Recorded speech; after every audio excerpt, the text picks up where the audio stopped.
All right, ladies, gentlemen, people, earthlings, we're back. You know, um, had had the homie Maria in here yesterday, and it was a very powerful episode.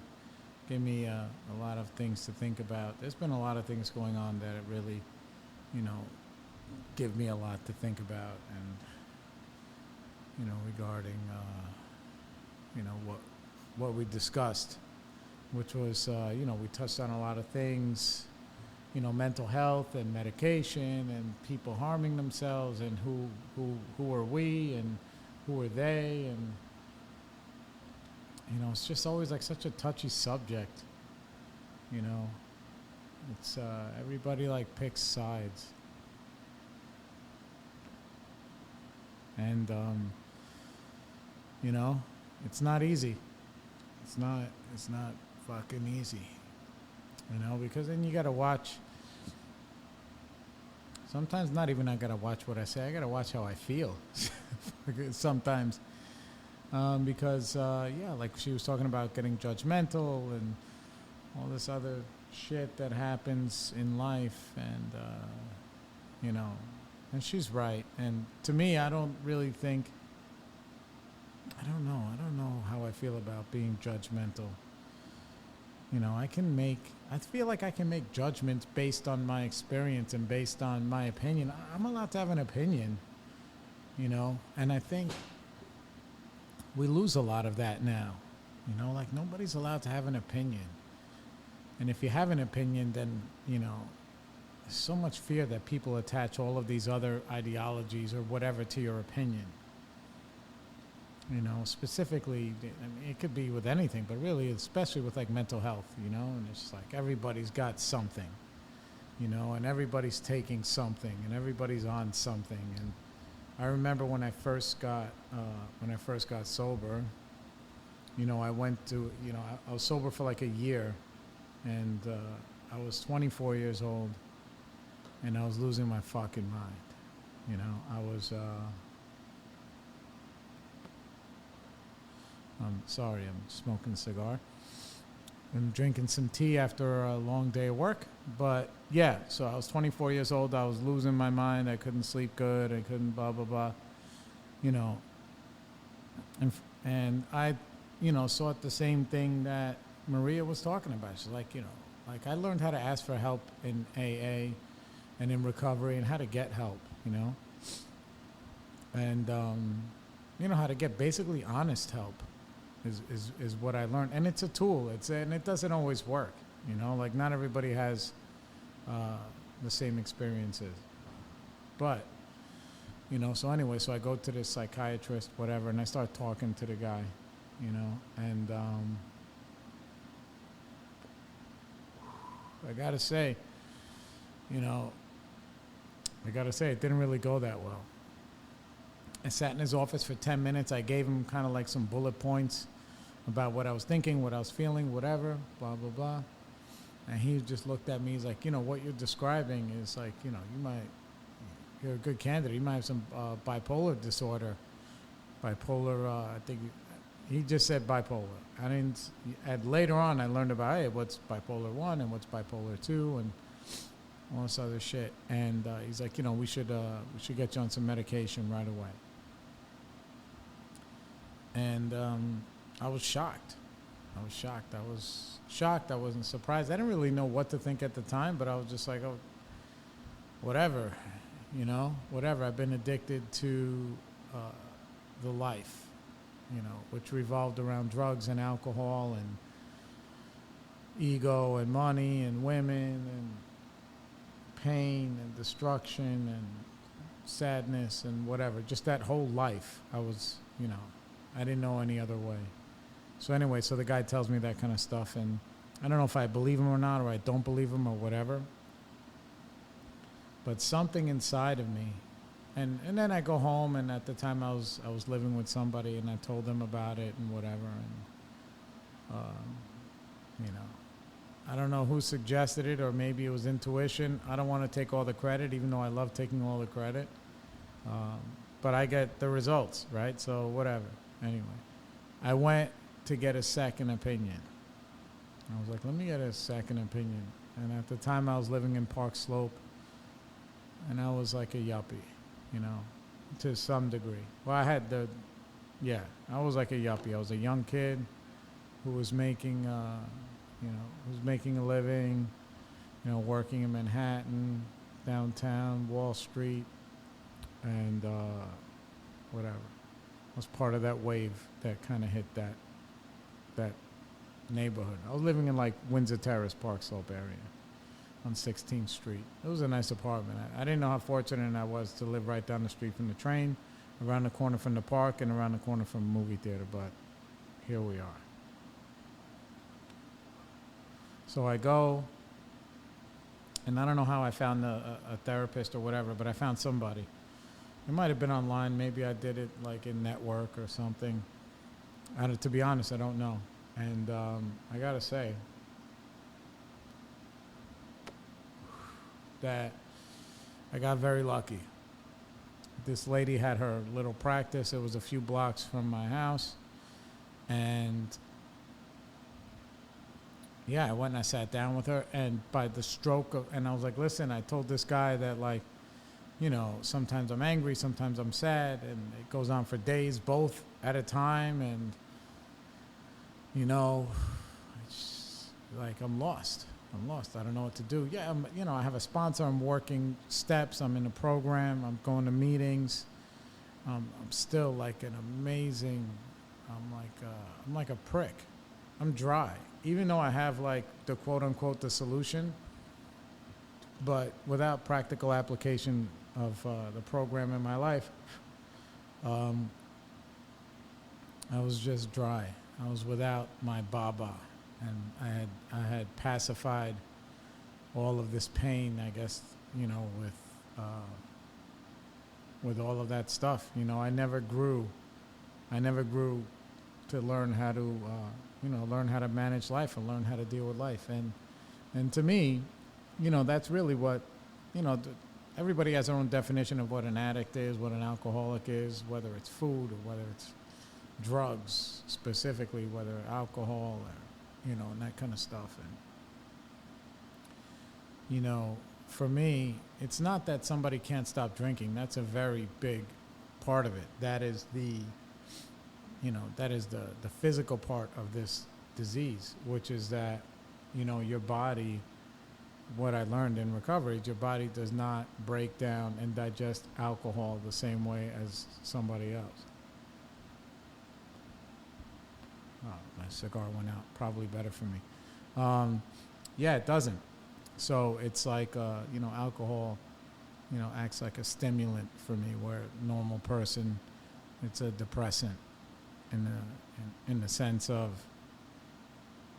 you know, I can just drink more than everybody else, and after 8 or 10 beers or cocktails or whatever, I'm ready to get busy. Where, like, if a normal person drinks that much, they're ready to go to sleep, or they're gonna puke on themselves, or like whatever. Like, I can drink. I can definitely drink, and anybody that knows me knows that. So either way, yeah. So I was, you know, I was still just enduring life. I mean, I was putting it together, I guess, an a semblance of, you know, what was left over of my former life, which is like, yeah, I still had this job, and, you know, I had a few bucks in the bank and whatever, but I was more spiritually, I was empty, you know, and I was losing, I felt like I was losing my mind. So I find myself in this therapist's office. I tell her this shit. I can give, you know, 12-step programs a lot of credit, because they give you the tools to be honest. Like, sometimes being honest is like a formula. It's not just like, hey, you have to be honest. Like, I don't know how to be honest. You know, I don't. I had to learn how to be honest. And that's why, I've progressed as much as I have. But either way, so I'm there and I'm telling this lady, and she just looked at me, and by the grace of God, she happened to be in recovery. And she had like 20-something years or whatever she had at the time. And she was just like, Jared, you know, you think you're bipolar, but you're just 1 year sober. You know, I don't think you need any medication unless you're really considering harming yourself. So like you're just 1 year off the tit, and that's it. In the sense of, you know, the analogy is if you walk 12 paces into the woods and then you turn around and you take one step, you're still in the woods. You know, it's going to take some time. It's going to take some time to regulate, you know, your neurological system, your thinking, your interpretation of life. It's gonna take time. So like, if I were you, I would just keep doing what you're doing, and you know, if you're still this unhinged a year from now, come back and see me, and then maybe we'll consider medication. And I believe to this day, like that lady like saved me, you know, because I was out of ideas of how to help myself in a constructive way, and I didn't know what to do. That, you know, thank God I went for the second opinion. I would have listen, this guy, he just believed what I told him. And then he's like, oh, we're going to put you on this, this, and this, whatever the names were. I don't even remember what they were. And I found out, like, that's how easy it is, you know, to be prescribed something. You know, it's not as if, you know, the guy did like a brain scan and says, oh, you have these abnormal brain waves or whatever that cause you to impulsively behave this way. No, he just he fucking took my word for it and was like, yo, we're going to medicate you. And that left a mark on me, you know. Not that I distrust psychiatrists, I don't, but he definitely wasn't helping me with my problem. He just wanted to pacify the symptoms, I guess, to pacify the symptoms of the problem, but not the actual problem, you know. And I'm grateful. I'm grateful for that. But you know, the longer that I've been in this life, you know, the more I've encountered, you know, people who are on medication. And I don't really have an opinion, you know, not like a respected one, I guess. I don't have any doctorates on the wall. But like, you know, I've known people who were on antidepressants and they were addicted to drugs, say cocaine or something. Yeah, definitely cocaine.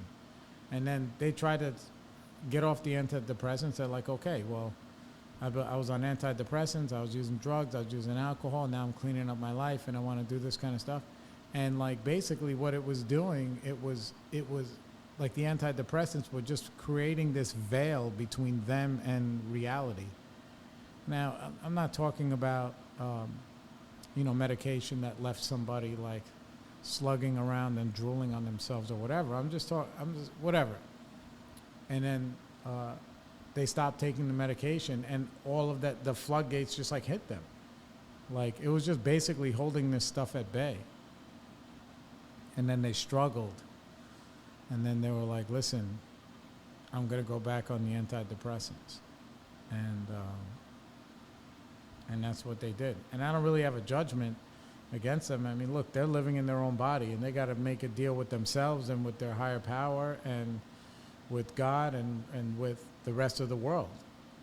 You know, if this is how they want to move, and this is how they want to, you know, how they want to make it through life, then it's their choice, and that's their thing. You know, so, and that was like you know, almost a little over 18 years ago, whatever, 17 years ago. And between then and now, you know, my perspective on mental health has evolved, you know, and I believe in some of the things that Maria and I were talking about, which are, you know, the things that medicine doesn't fix for you, or things that you can do for yourself that will help you. And it's extremely difficult to love yourself and behave in a loving way. by taking care of yourself.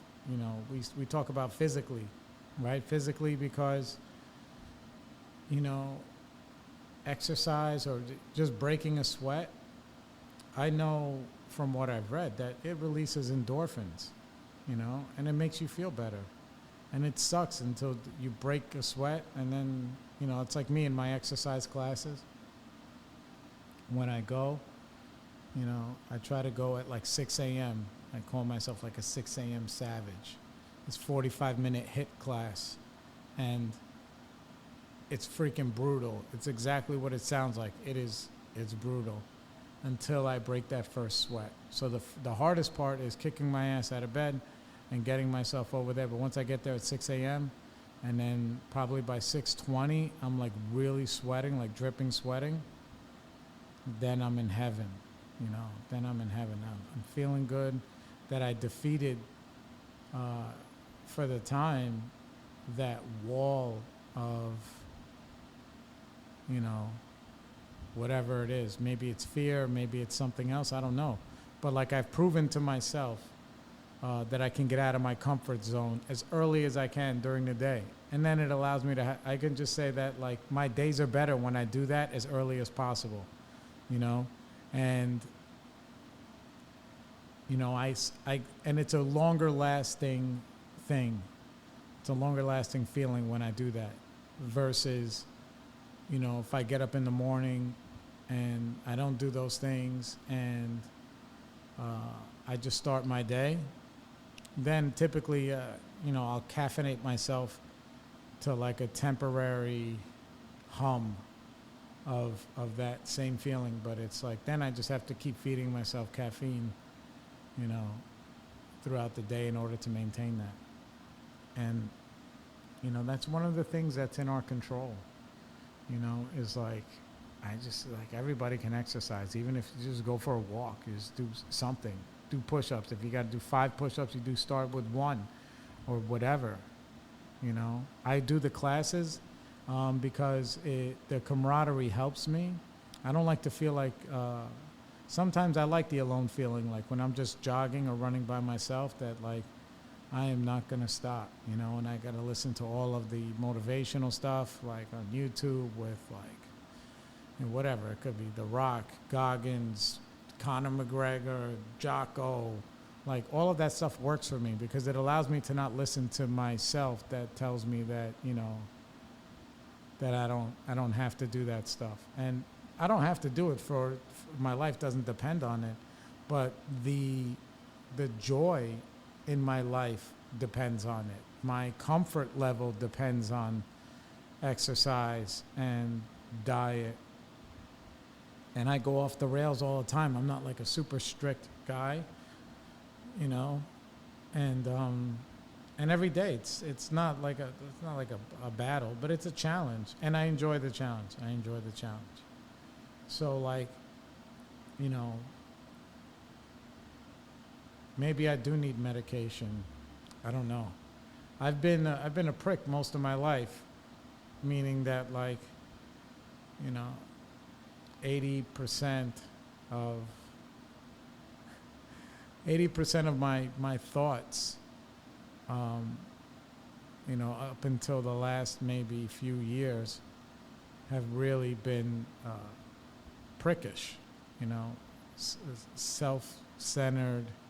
It's all about me.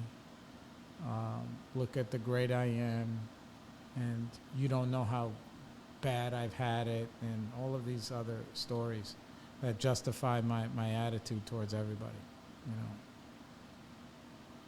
And I didn't really have a lot of patience with a lot of people, and I'm learning how to deal with that now. I'm learning how to deal with that now because I look at my own life and I look at the things that I've achieved, and I believe that anybody can do it. Anybody can do it. I think anybody can try. I don't know where they'll get, but I know that like I'm very, very free, and it takes a long time to really, I had to earn my freedom, You know, it takes a long time to get there. You know, and how can I tie this into the program and how I learned how to get here? You know, for those of you who are listening and maybe are not in a 12-step program or, you know, this kind of stuff, I'll break down one of the most amazing tools that we learn. And when you utilize this tool, it is the foundation and the key ingredient in order to get yourself on the way. Now, the tool is what we call the first step. The first step says we admitted we were powerless over alcohol and that our lives have become unmanageable. Now, powerless can mean a lot of things to a lot of different people, but for me, I had never, like it says in the literature, I don't want to pull it out and have to quote it, but it says, who cares to admit complete defeat? At almost no one. You know, nobody wants to do that. Nobody wants to throw in the towel, you know, unless it's like giving up, but like surrendering, just saying, I can never, in something that your security blanket that you're holding on to so much. So like, yeah. So admitting and accepting that I'm powerless over alcohol, that no matter what I do, every single time I take a drink of alcohol, I will not stop. Not only will I not stop, I cannot stop. And I have a huge track record of proving that point, that I am powerless. I can't. So if I don't pick up the first drink, I can't get drunk, right? That's the other saying. Now, unmanageability, like what is unmanageable? You know, my life is always a little bit unmanageable. I'm always in a position where I'm a little bit overwhelmed. And I put a lot of stuff on my plate because maybe it's part of my personality, I don't know. But I also know that I'm trying to be great. I'm trying to be great. And I'm trying to satisfy that yearning for more greatness, like my potential, like what can I really do?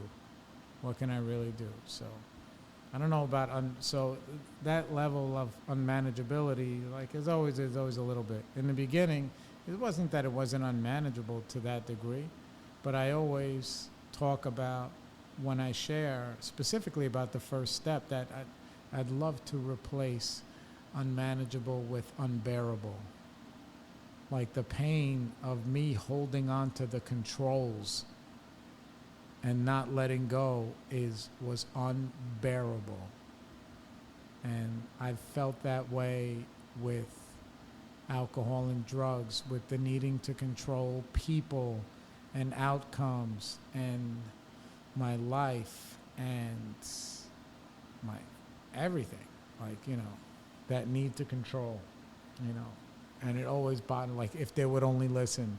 Me and my friends, we talk about that all the time. Like, if they would only listen, you know. And, yeah. So, yeah, the first step. So I'm powerless over alcohol, right? I admit that, and I accept that. So now, for the first time for me in my life, I have, like, a benchmark to bounce things off of that I encounter. The example maybe I can use in this sense is when I used to start to practice this because it really creates emotional stability, which is what we're looking for. You know, you're almost looking for a way out, but a lot of times acceptance is the way out, and this is how I used to get there. So when I first started doing this step, and I used to wait for the train, you know, I think I would, how many trains did I took 2 trains to get to work at that time. So whatever, I go downstairs, I wait for the train, And I would practice. I would say, I am as powerless over when this train arrives as I am over alcohol. So there's no use for me to be upset that the train isn't there, or the train's running late, or I'm late, or whatever. Like, there's no use because of that. I'm not in control of the train. The train is not going to listen to me. I'm powerless over the train the same way I'm powerless over alcohol. And once I started to understand that concept, then I would not be upset if the train wasn't coming when I wanted it to come.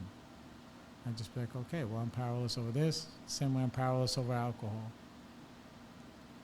And then the other beautiful part of our program is a lot of people in and out of recovery know about the serenity prayer. Grant me the serenity, right? The peace, serene, to accept the things that I cannot change, right? I cannot change. I'm powerless over the train. I'm powerless over this red light. I'm powerless over the guy in front of me, Once I know that I'm out of that control, I can accept, and I accept that, I will have serenity to accept the things I cannot change. The courage to change the things that I can, right? Now, what can I change? If I really want to be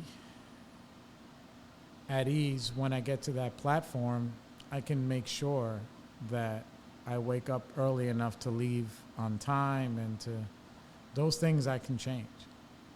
Those things, that's within my power.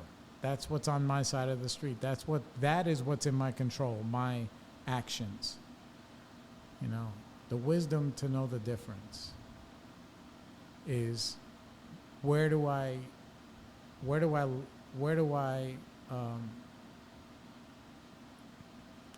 separate the two?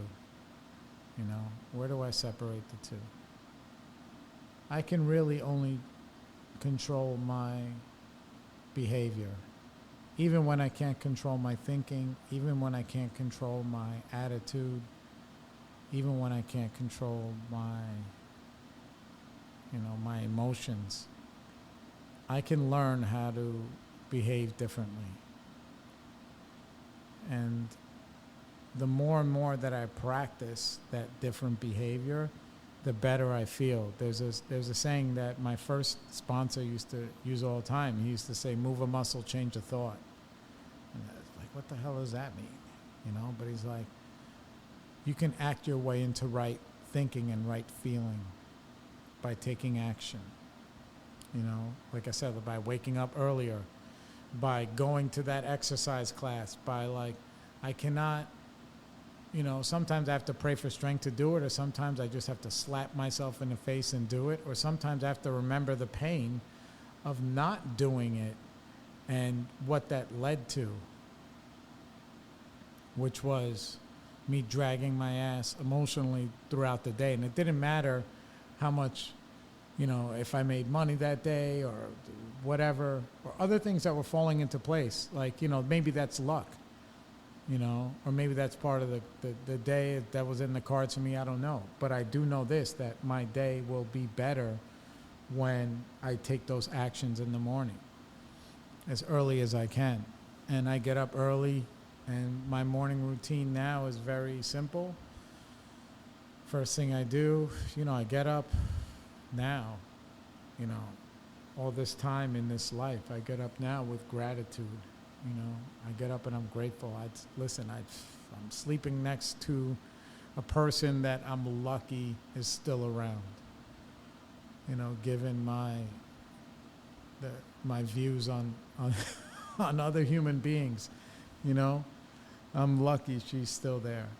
Listen, I'm a good guy too, but I'm a work in progress. She already has all the tools, and she already knows how to be a good person.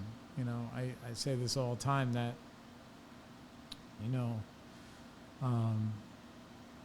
We're a good match because she's a better human than I am, and I am better at life than she is.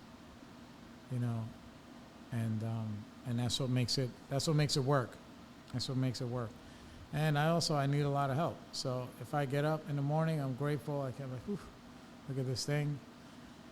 And, I thank God for another opportunity,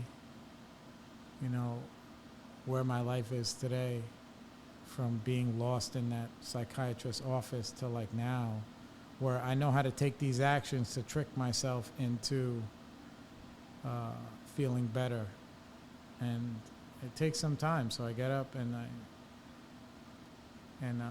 I touch, like she sleeps like a fucking hibernating bear, and it's nice, and she's beautiful when she sleeps. It's unbelievable when I see it. I'm just like, Jesus, this woman, she's not even the same fucking species as me, how lucky am I?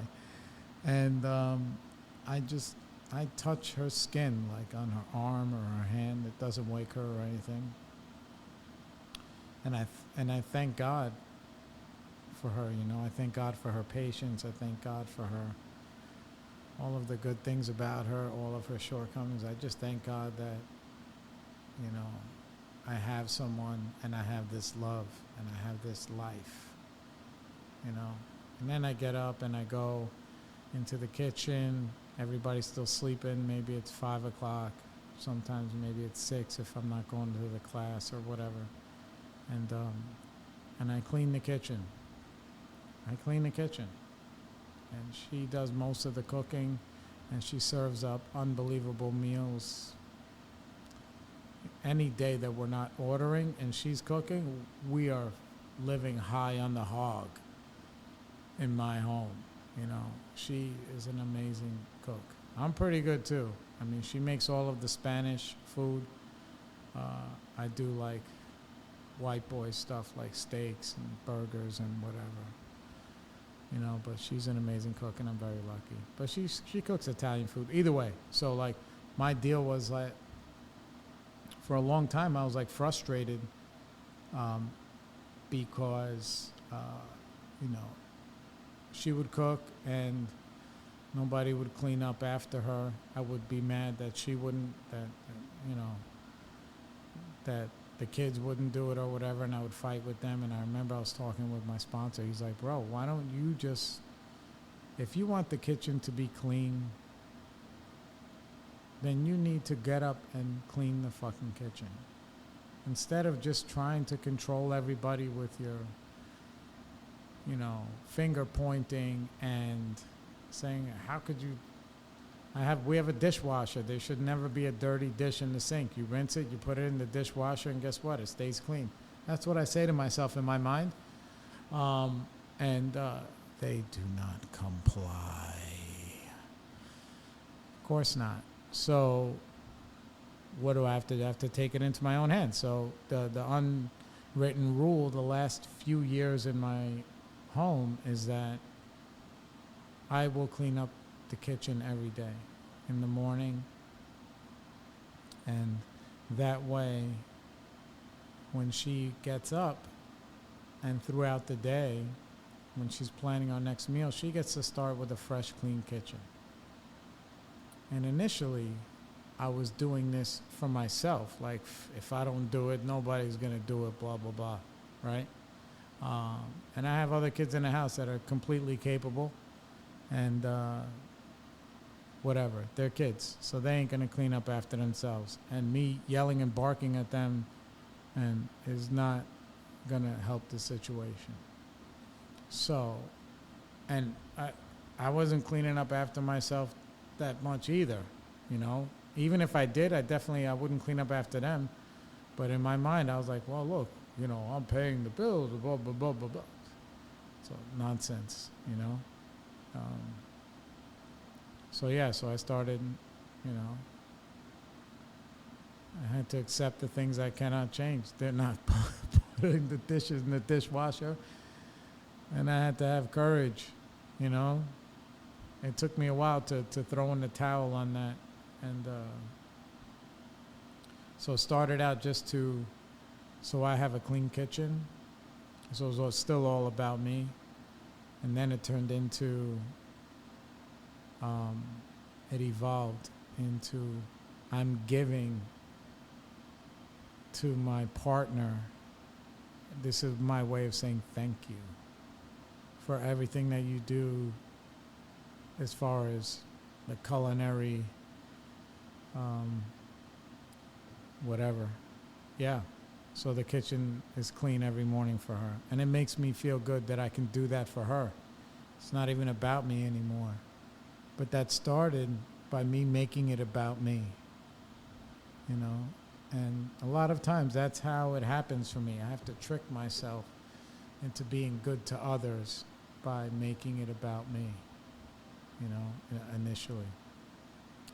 And it works.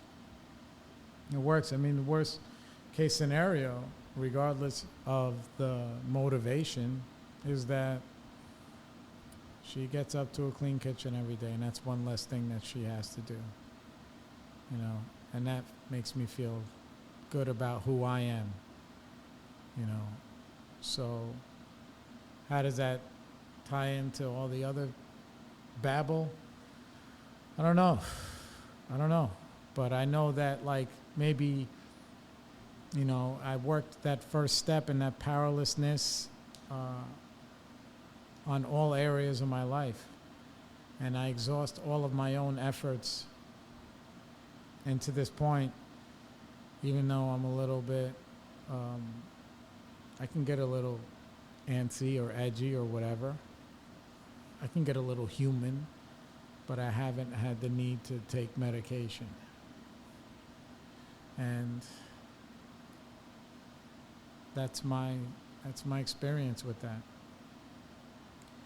Now, my observation is, and I don't live inside of anybody else's head, is that,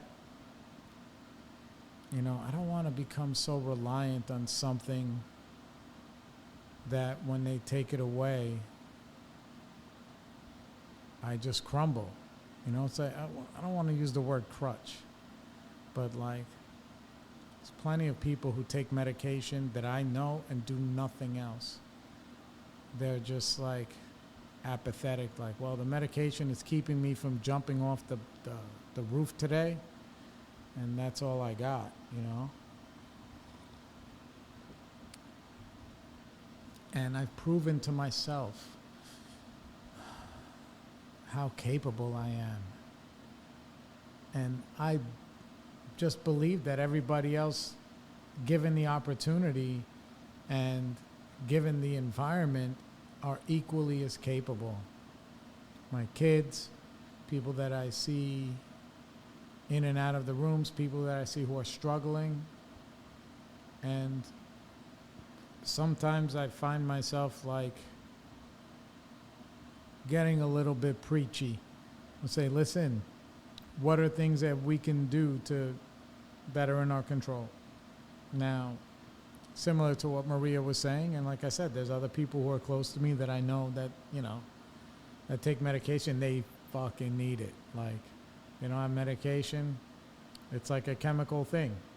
However they came to that realization, they have it, and that's that. But all of the other things that are in their life that they can control, maybe, like I said, exercise, diet is one thing. It's just like the smallest thing, but it's the biggest, one of the biggest things for me. The other thing is like having a community of people that are like-minded, that are also in the same river as me, that I can be honest with. Now, if you are out there and you don't have a drug and alcohol problem, and it's hard to find people to be honest with, like in real life, not like online in some Facebook groups or whatever. You know, to me that stuff is like not even it's like, it's worse than fiction. It's like just, you know, a lot of times it's the worst of people I see online. And, you know, I kind of just like steer clear of that stuff.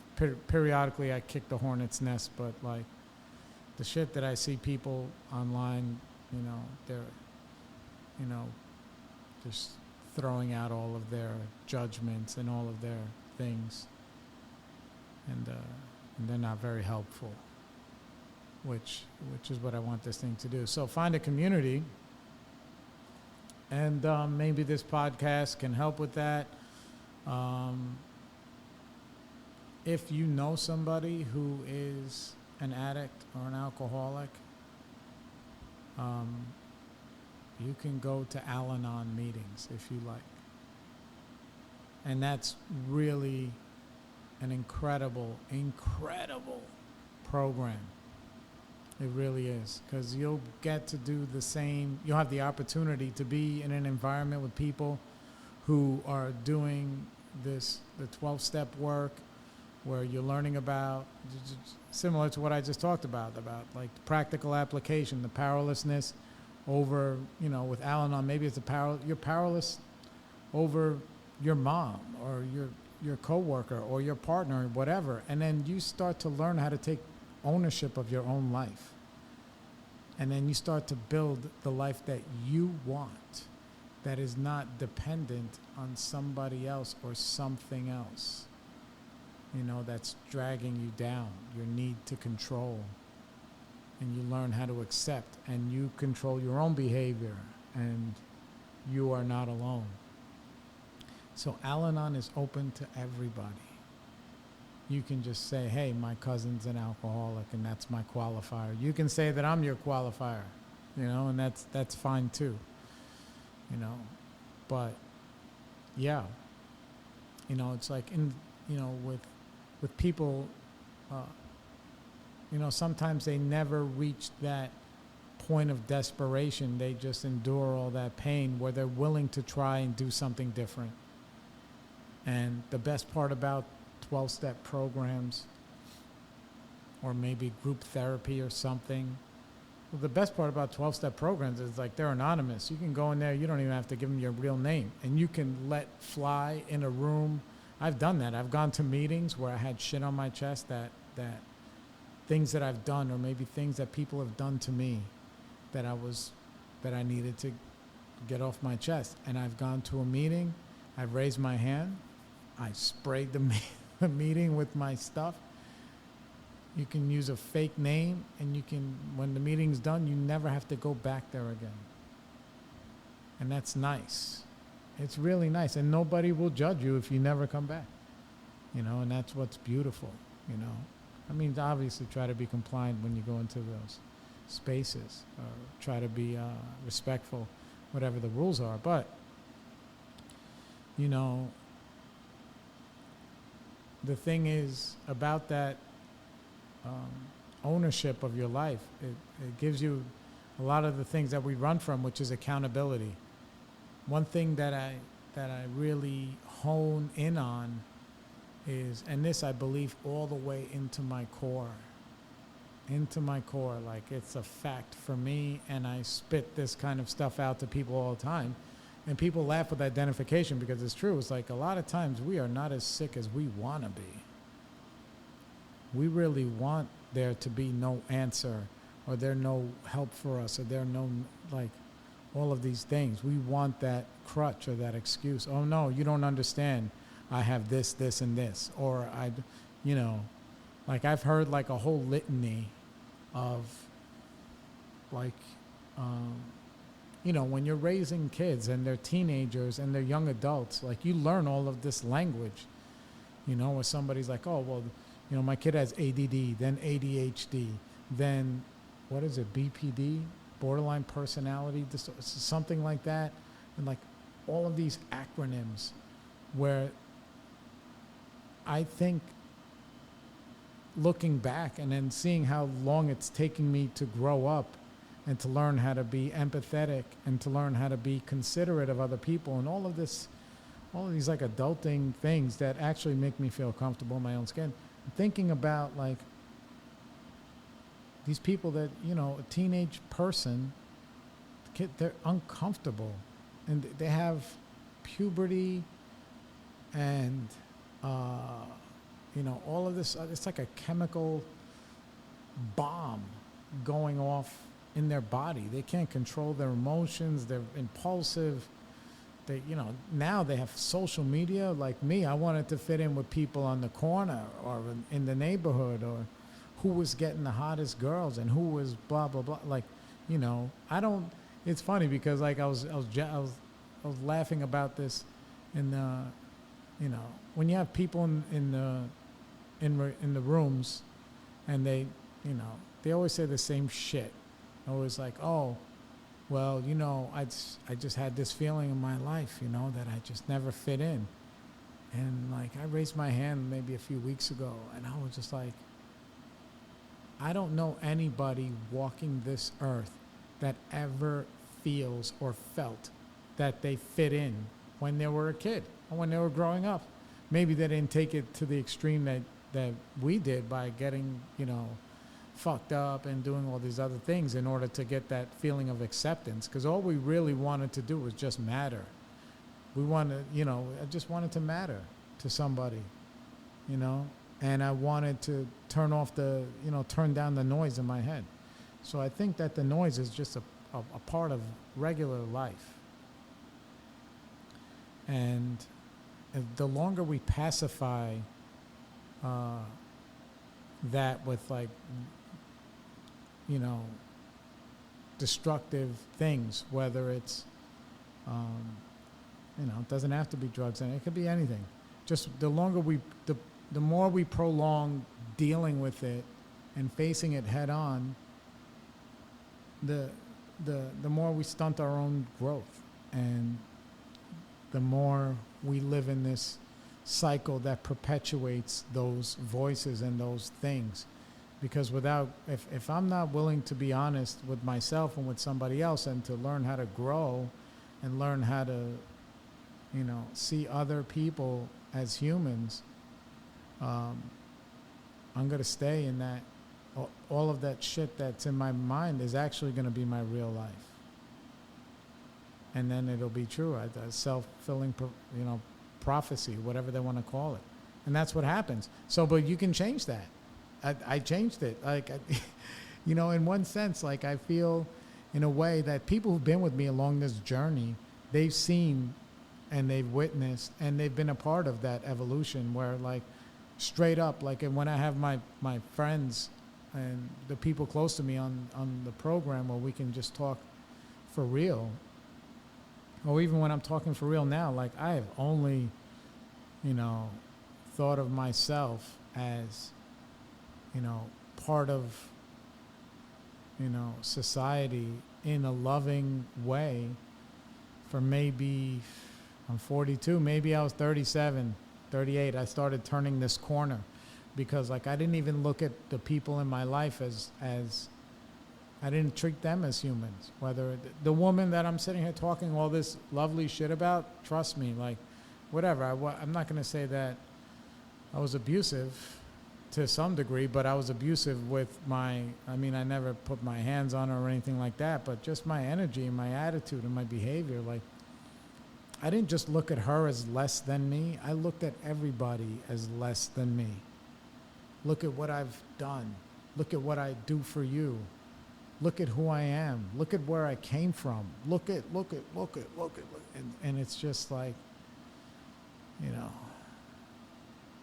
it sucks to be on the other end of that. And then I would give them like little glimmers of like, oh, he has like a little bit of a heart in there,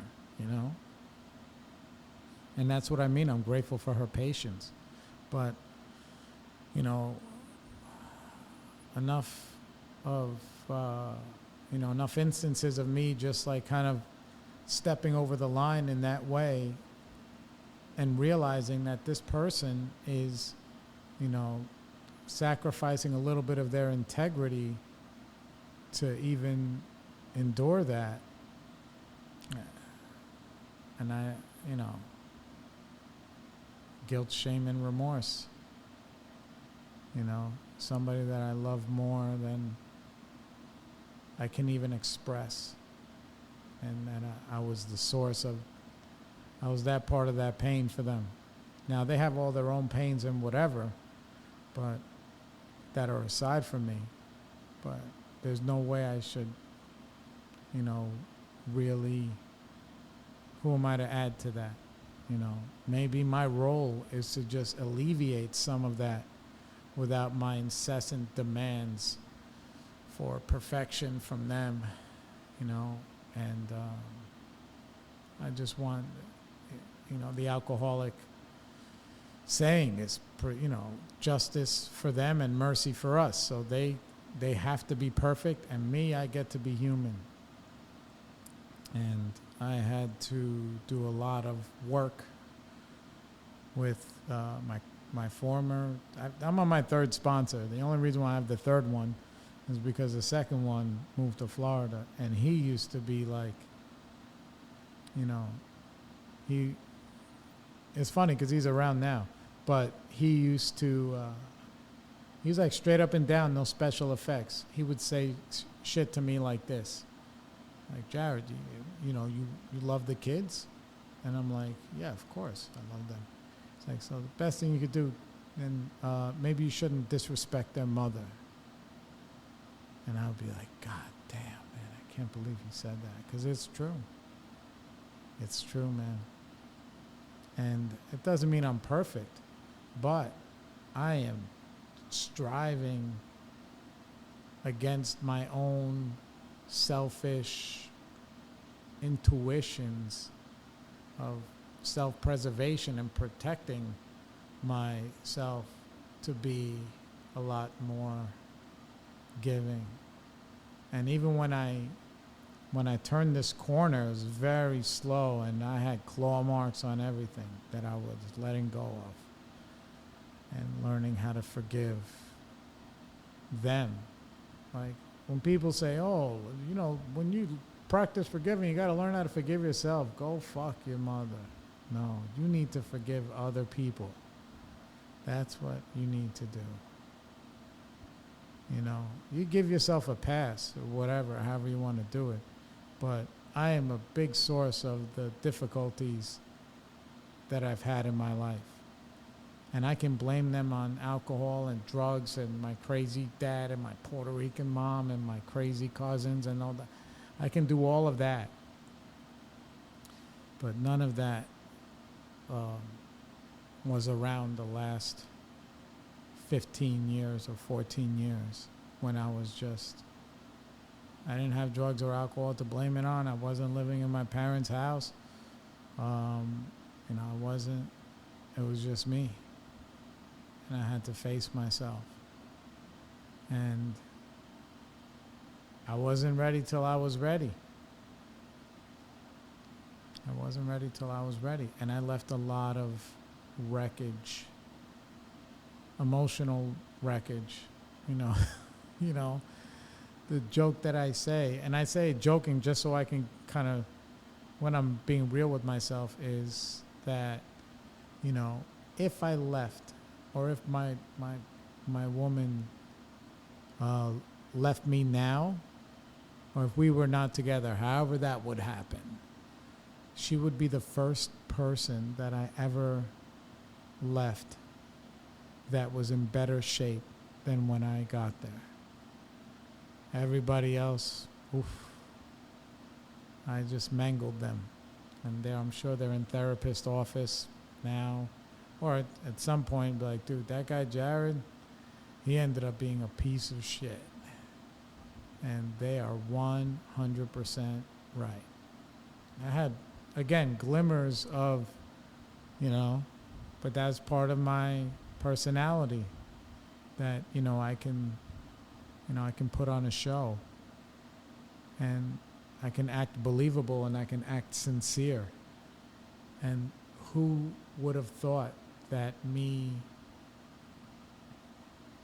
behaving in a truly sincere manner on a very consistent basis, being selfless on a very consistent basis to the people who matter most, not to people that know me peripherally. You know, if you ask people who know me for an hour at a time, they'll tell you I'm the greatest. You know, if you ask my kids, they'll be like, dude, the dish is in the sink. This guy's fucking crazy, you know? So, who would have thought that I wouldn't have thought that, behaving and learning how to behave with integrity and love, the benefits that I get from myself, that I am somebody who I've always wanted to be, but didn't know that I wanted to be. If that makes any sense now. But I gotta say, listen, I'm still fully capable. That other guy, whoosh, he's on call like a doctor. I can bring him up anytime. Justifiable anger. Listen, in the last couple of months, I got out of the car maybe 2 or 3 times, and I lucked out every time. But it's stupid. It's stupid, and and I can feel when that's welling up inside of me. And sometimes I have to separate myself and go to meetings, make some phone calls, come here, babble on the mic for an hour, smoke a cigar, drink some tea, and then I'm gonna go home and hug my kids, hug my woman, and this is my life. Hope you guys have a great night. All right, peace.